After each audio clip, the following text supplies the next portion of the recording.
So I thought about using visual aids. I'm just going to jump right into it. I'm going to show you guys a blues lick that's kind of a jazz blues lick. It's a jazz blues chord progression. So it'll be something familiar, but it'll have some chords and some stuff that you might not know that are really easy to play, and they sound really good. So let me just go through it real quick. So the jazz blues is going to sound something like this.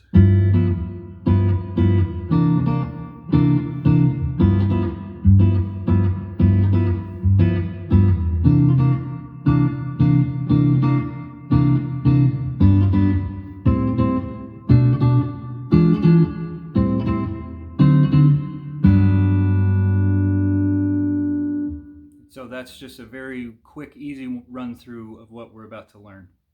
The first chord that we're going to use is, I think it's a dominant 13, I'm not sure, but it's G.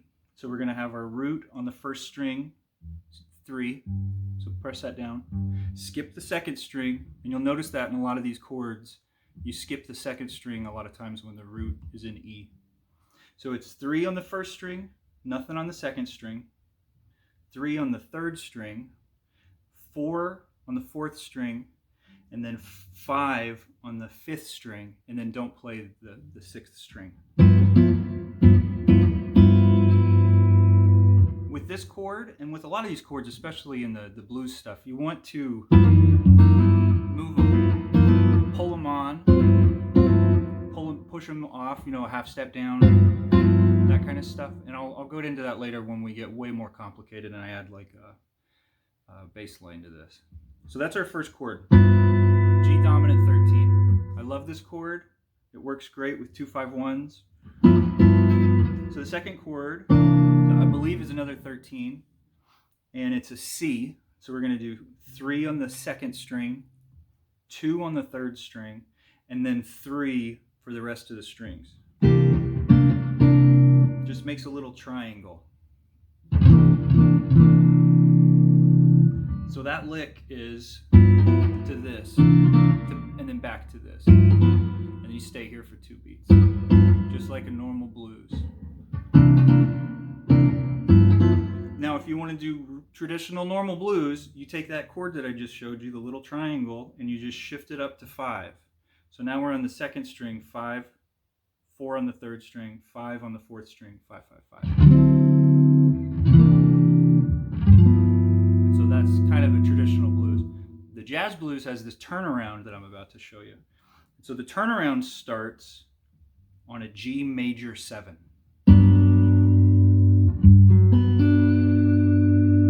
So that's 3 on the first string, skip the second string, 4 on the third string, 4 on the fourth string, and then 3 on the fifth string.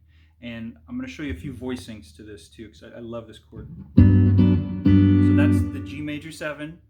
If you can get it, the top of your index finger on your left hand, you can grab another 7th with your high E string on 2. Hear that? You can also bar off 5 with your pinky, and so it's 3 skip 3, or 3 skip 4 4 5 5. So those are 2 voicings of the same chord. Okay, so that's your major 7. The next chord is a minor 7. This chord is very easy to play. It's incredibly versatile. I love this minor 7. And it's real simple. It's just 5 on the first string, skip the second string, and then 5 all the way across.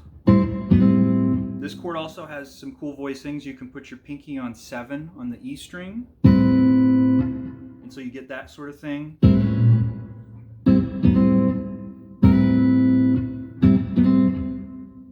Now, the next chord in that sequence is another minor 7.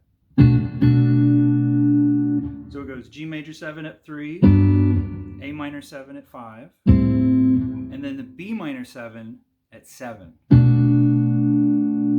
So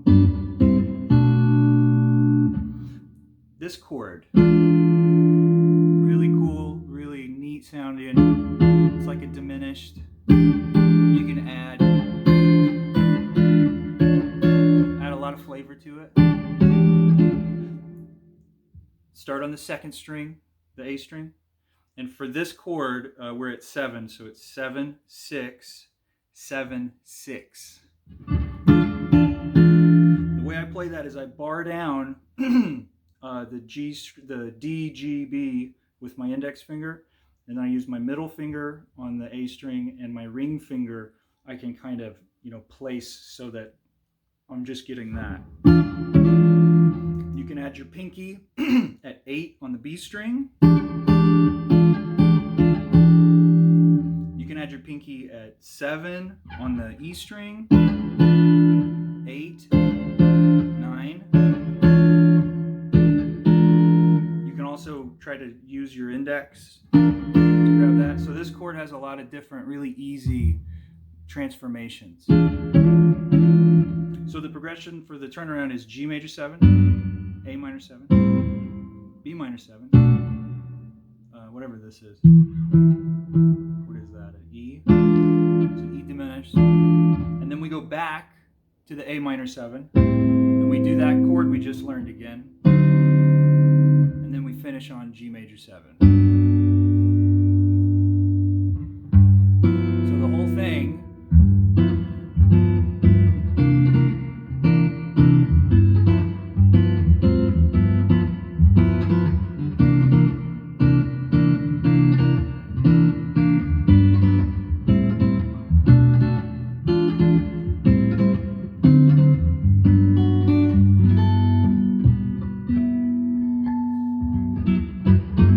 Okay, so now I'm going to add a bass line to this so you can kind of get an idea of tempo and that sort of stuff.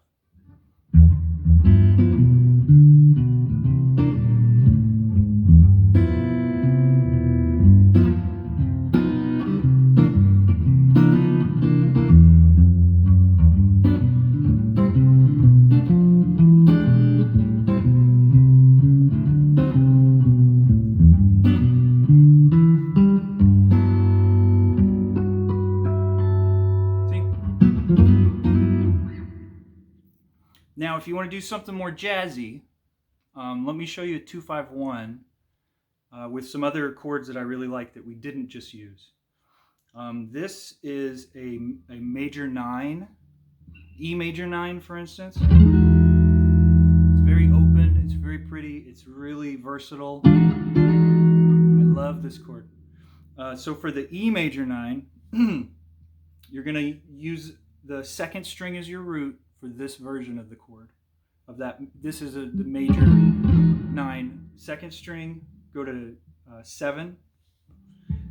Third string 6. Fourth string 8. Fifth string 7 again. So you're kind of making two little, half angles.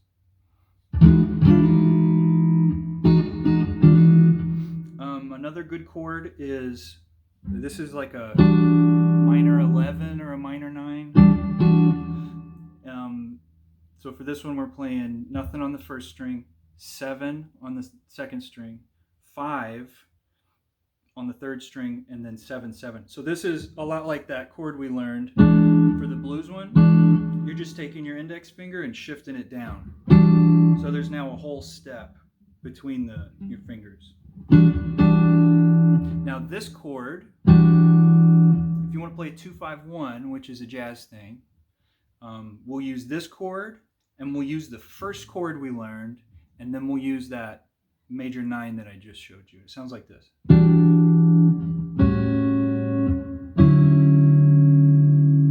So that chord transition is in every piece of music you've ever heard.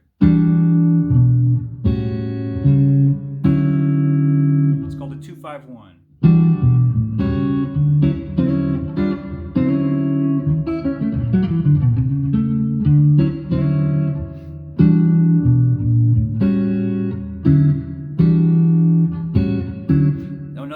Way to play a 2-5-1 on the first, using the first string as your root, is the chords that we just learned. We'll do it here at 7. So a minor 7 This is a B minor 7. That chord that we learned, it's the same transition as that blues turnaround, but instead of going to another minor 7, we're going to go to a major 7.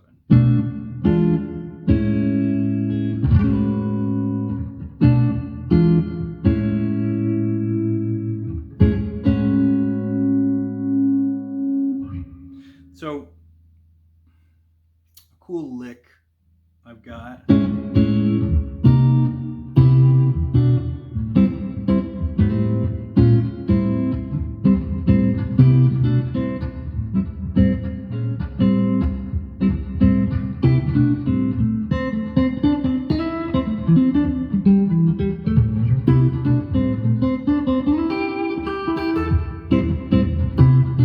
So this is a fun lick. I love this to play around with. It really helps you with getting your timing, so like if you're getting into playing with a band or something.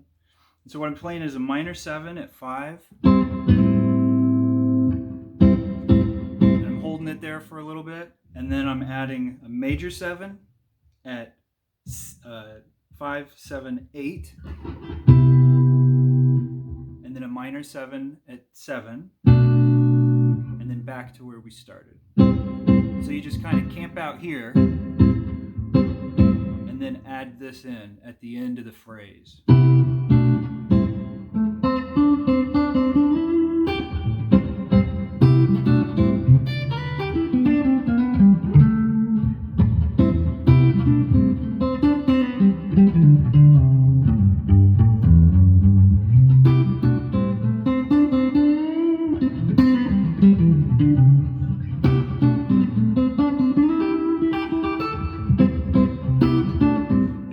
To help you keep time, because you can get lost with some other stuff like that.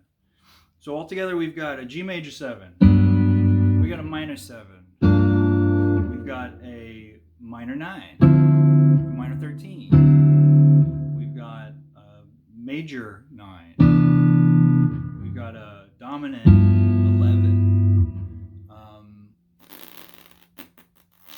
What else did we learn? And that diminished thing.